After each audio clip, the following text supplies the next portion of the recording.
Hi, welcome to CyberSabbat. I'm your host, Reverend Tim.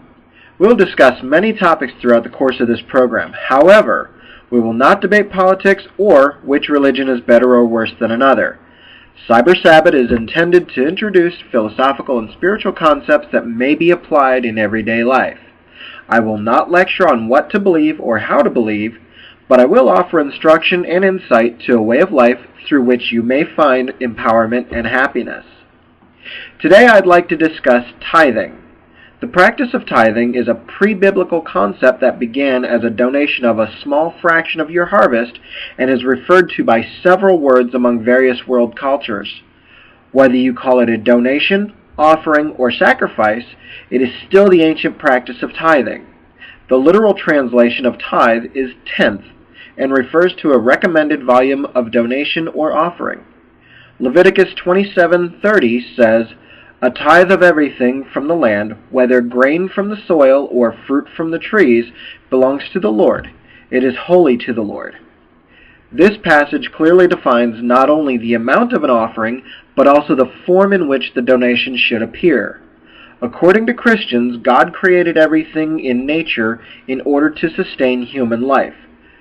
Now, to requote Leviticus, "Whether grain from the soil or fruit from the trees," we see that the Christian Bible identifies a recommended tithe as an edible agricultural item.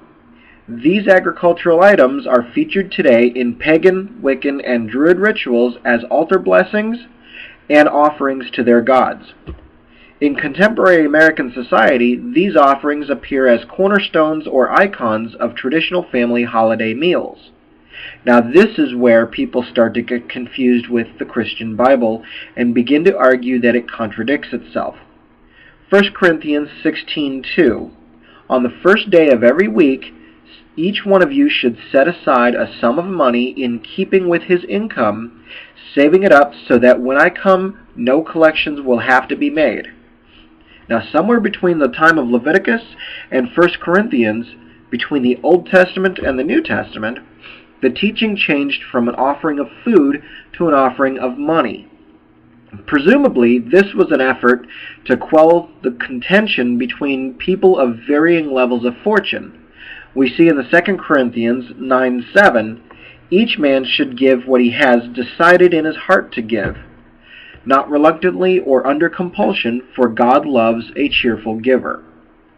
With so many news articles about street corner beggars who draw six figures in their regular day job and televangelists traveling in private jets or living in mansions while America's streets are littered with homeless veterans and starving children, it's no wonder that people today are losing faith and trust in their spiritual leaders and are equally apt to ignore a fellow human in need.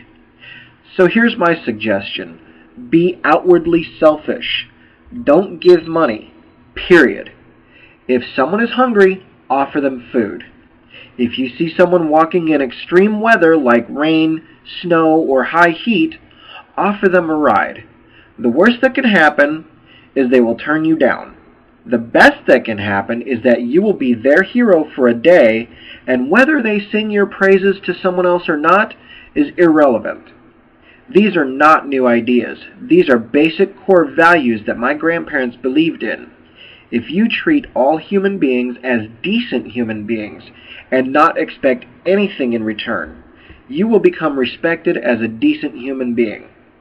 It'll happen, and you'll be the last to be aware of it.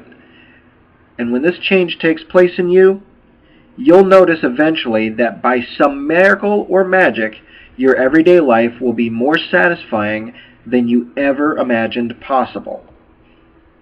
I'll close this session with a character quote from Rufus as he imparted these inspiring words to Bill and Ted. "Be excellent to each other."